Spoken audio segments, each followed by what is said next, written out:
HANOOLAATO waa barnaamij aan uga hadalno isbadalka nolosha bulshada Soomaalida, saamaynta go'aanada siyaasadda iyo arrimaha bini'aadanimada. Ka qaybgal oo rayigaaga ku biiri HANOOLAATO. Basically, I've been working as a foreign correspondent for the last 12 years, covering wars and conflicts in Southeast Asia, in Africa. Always trying to use my feet more than Google, trying to give the voiceless a voice, trying to do the story that mainstream medias are not covering and not doing. And in 2011, me and my colleague, we started to investigate stories from refugees who had fled the Ogaden region. And we met many of them in Dadaab, a refugee camp in northeastern Kenya. And the stories from these refugees, they were really horrible. It was stories about mass or gross human rights violation, stories about rape, testimonies about villages being burned, testimonies about pastoralists being forced away from their ancestral lands. And for both me and Johan, we had never heard about Ogaden before, and we thought that isn't Ethiopia a country at peace? And these stories affected us, and we couldn't really let them go, and we felt a need to really go to the crime scene and see what is Ogaden, what kind of place is it? And at the same time, in 2011, there was a Swedish-linked oil company, Lundin Petroleum, who were planning to explore oil in the Ogaden region. So suddenly we had really this Swedish angle to the problem, that we have an area, the Ogaden, from where a lot of people are fleeing with horrible stories, and we had the Swedish oil company going into this area to explore oil. And then, of course, as many times in journalism, there were two narratives. We had the oil company and the Ethiopian regime who said this is a peaceful area, oil exploration will lift everyone out of poverty. On the other hand, we had the testimonies from the refugees, and also the voices of rebel movements working for against the foreign oil companies and working for the status of the area to be decided, and who consider the Ethiopian presence as an occupation. And I mean, we could have settled there and done that kind of story on one hand. On the other hand, in the end, time will tell. But we felt that there are facts on the ground that needs to be checked, and that the role of journalism is really to find out who's lying, who's telling the truth. And I mean, the cash of journalism is facts, and to do that, we had to go in and we had to enter the Ogaden territory. It turned out to be very difficult, and when we talked to NGOs like the Red Cross or Doctors Without Borders, they had all been kicked out of the area. When we talked to embassy staff and diplomats, they were not allowed to travel into the area.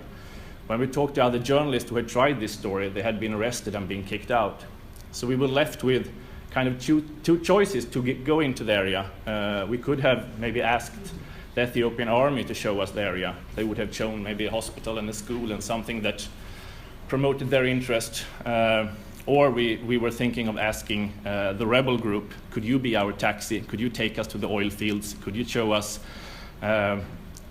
take us to the civilians? We can talk to them and assess by ourselves the humanitarian situation in the area. And of course, these are two very complex way of working. As a foreign correspondent, you always want to be free and make your own decisions, but in conflict zones, it's not rare to work embedded with one part of the conflict in order to do your story. So we decided to go in illegally into Ethiopia and into Ogaden from Somalia, and we did that the summer of 2011 and met up with the rebel group and started to walking towards the oil fields. As you can see, the Ogaden, it's not a Sahara-like desert. It's quite bushy and a lot more green and lushy than you might imagine.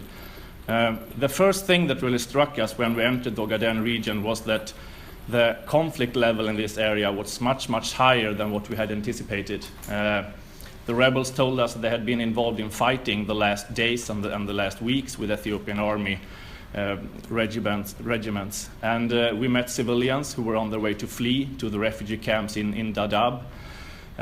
We met people who had stories of torture and who had encountered the Ethiopian army and been tortured by the army. We also passed huts where people until recently had been living and had forced to leave. So we really felt that we were onto something. There is really a story here in the sand to be told, and we were the first foreign journalists to do so. And the thing that if you go into this area as a Swedish oil company, you would need to work with the Ethiopian army for your protection. And we could hear that this army were committing a lot of crimes, and that puts you in a kind of a risky situation as a foreign company if you rely on an army that commits human rights violations for your security. But after 3 days and 3 nights, suddenly we hear a gunshot, and in our risk assessment plan, what we plan to do if we are attacked by the Ethiopian army is that me and Johan should stay, put our hands in the air and surrender, and the rebels will run away so that we will not be caught in the crossfire. So after 3 days and nights, we are being attacked by 300 Ethiopian soldiers. We are immediately shot. I'm shot through the shoulder. Johan is shot through his arm. And we are arrested by the Ethiopian army and the Leo police, as the group is called, that is arresting us. Of course, I mean, in a situation like this where the story went wrong and you find yourself shot, arrested by the Ethiopian army, the things that go through your head is how do you stay alive?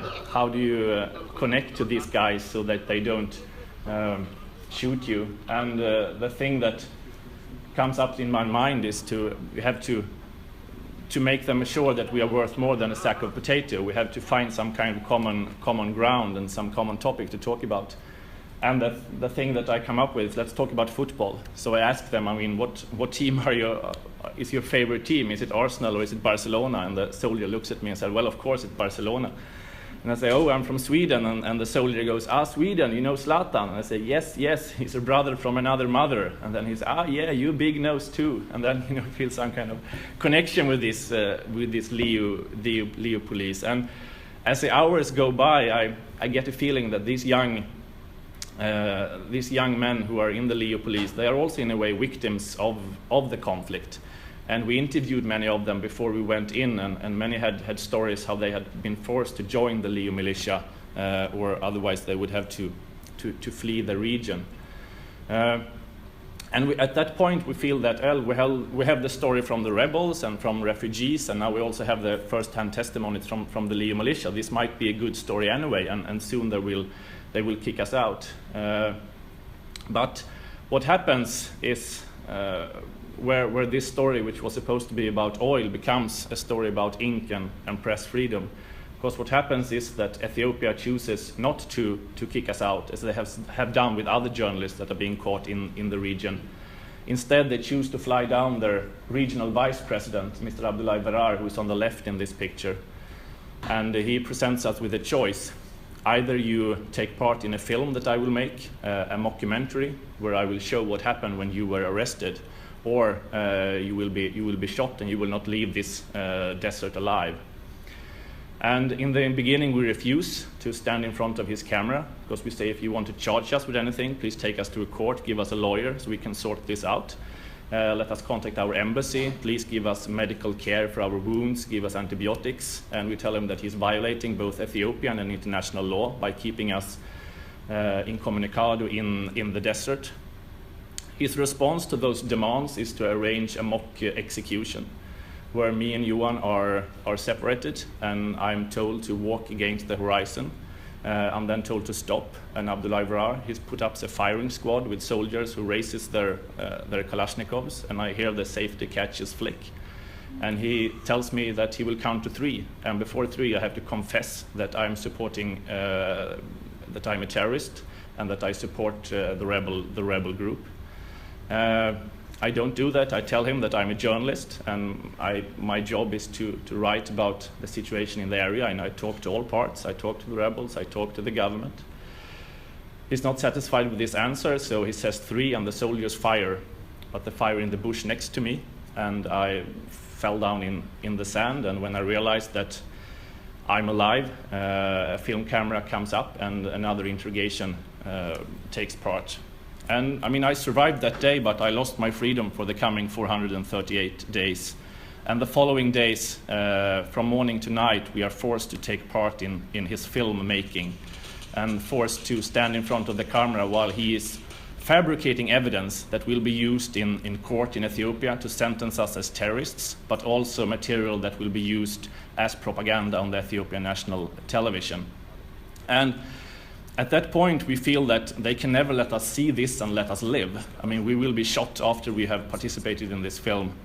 And I also think that even if we are released, who would believe me? Who would believe that the regional vice president would arrange, a mockumentary and a mock execution? It would be word against word. And these days in the desert are totally surreal. He takes two civilians who we have never seen before. He dresses them as rebels. He gives them guns and tells them, like, action, run. He takes out a dead body who we don't recognize and tell us, this is your friend. This is what happens if you don't cooperate. And for 3 days, he fabricates these kind of evidences. But the unique thing happens, and I think that is one of the great things with, it's a really great thing, that one in this force responsible for this propaganda film, his name is Abdullah Hussein, he decides to become a whistleblower, and he decides to escape with the original material.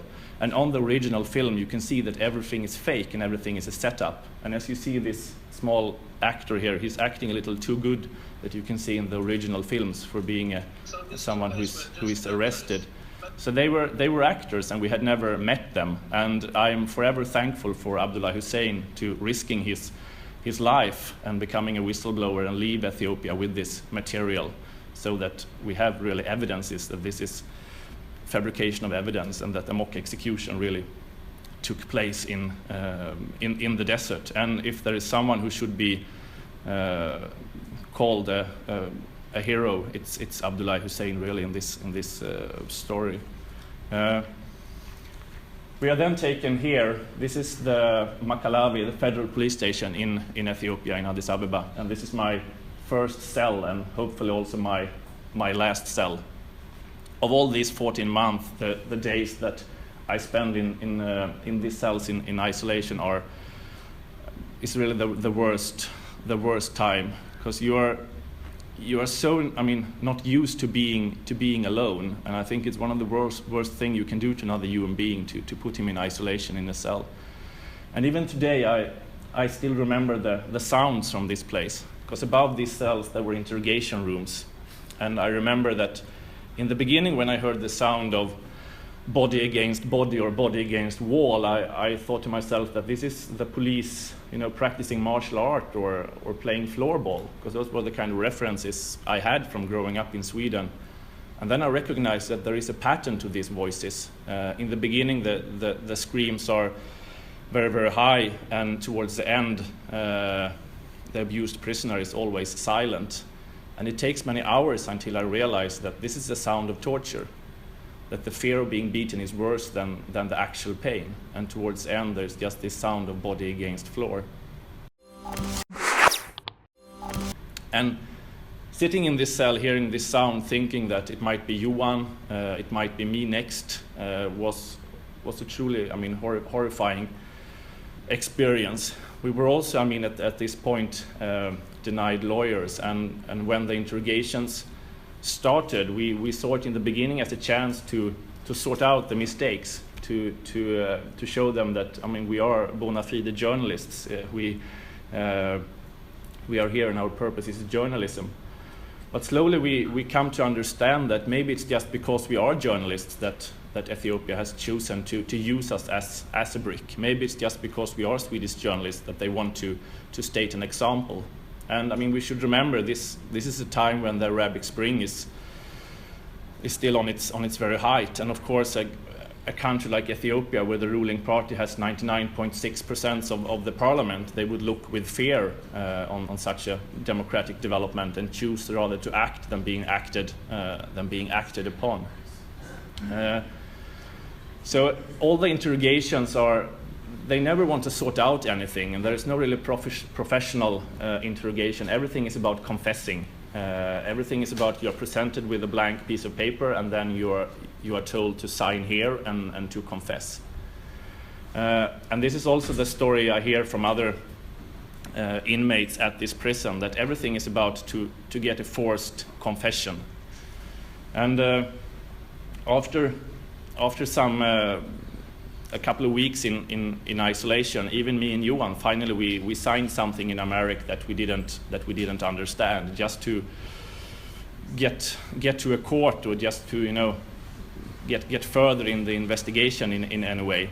And I just see it as a sign that if they treat two foreign journalists in this way, I mean, imagine how they would treat local journalists, or imagine what have happened to us if we had been Somalian, Ethiopian, or Ogadennian. Then we had probably been shot in the desert and been treated in a much harder way.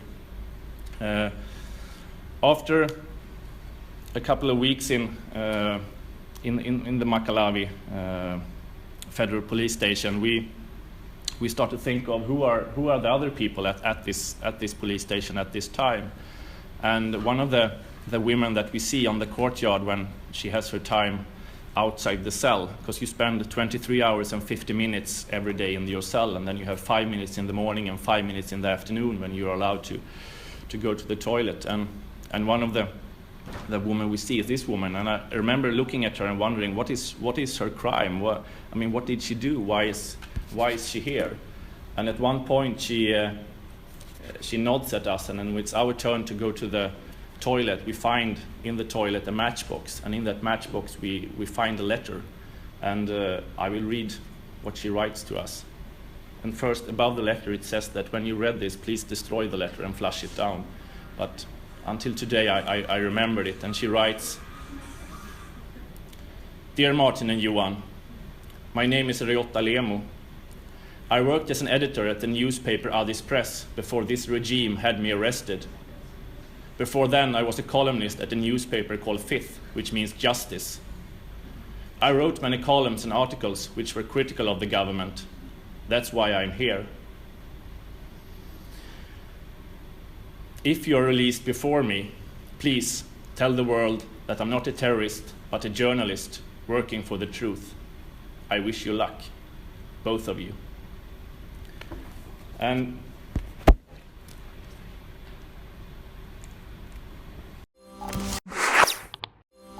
I remember reading that letter, and at that point I got the feeling that we have ended up in something much bigger than just two Swedish journalists crossing a border. We have ended up in a major crackdown against free speech in Ethiopia. And we realized that in the cell left of us, in the cell right of us, and in the cell in front of us are young students, other journalists, local politicians, all accused of terrorism. So there has really been an all-out hunting season declared on journalists and on dissent on Ethiopia at this time, and we have become a part of that hunting season. And Rayot, she becomes our teacher, you can say, and this toilet becomes like our university. And she tells us who the other people are at this prison at the time. She tells us about Wubshe, who is in the cell to our right. She tells us about Iskindenega, who is also arrested, and about all the other local journalists. But she also gives us something else, a feeling that even though you are jailed, even though you are chained, even though you are locked up and deprived of your physical freedom, there is one thing that they can't take from you. They're very sacred, and I mean the inner, very most important things. They can never take from you who you are. And we are journalists. Well, then every morning in this cell would just be another day at the office. So we will just have to get up, take a teaspoon of cement, and figure out how would I describe this cell in a future book? How would I describe this interrogation in a reportage? And suddenly the suffering had a meaning, and after that kind of the coin fell down in a way, and we found a strategy to deal with our time in prison. And for that I'm forever thankful to her and to the other local journalists who gave us this kind of message of staying strong and keep on reporting. So from that on, the time in prison and the coming year in prison became what made you get up in the morning was the dream of one day writing a book about your experience, or one day turning this experience into journalism. In the autumn, after 3 months of interrogations, we are taken with the local journalists to the Kalite Federal Prison, and this is the aerial footage of the prison. the word prison really leads the thoughts in a wrong way. It's more like a World War II detention camp in a way, with barbed wire and concrete corrugated roof. At that point, there's about 7,000 prisoners at the Kalite prison, and we are taken into Zone 6 and Room 2. And in our zone, we are about 800. In our room, we are about 300 prisoners. And of course, when we are taken to this prison, you fear for your life and you think that you will get beaten. Ka qeybgal oo rayigaaga ku biiri HANOOLAATO si aad u hesho muuqaallo cusub, fadlan subscriber noqo. Si aan u ogaano tusmooyinka aad ka heshay, like saar ama share leh oo si fudud ula wadaag saaxiibadaada baraha xiriirka bulshada. Wixii talo ama tusaale ah, fadlan ha naga bakhaylin ee hoos noogu dhaaf. mahadsanid.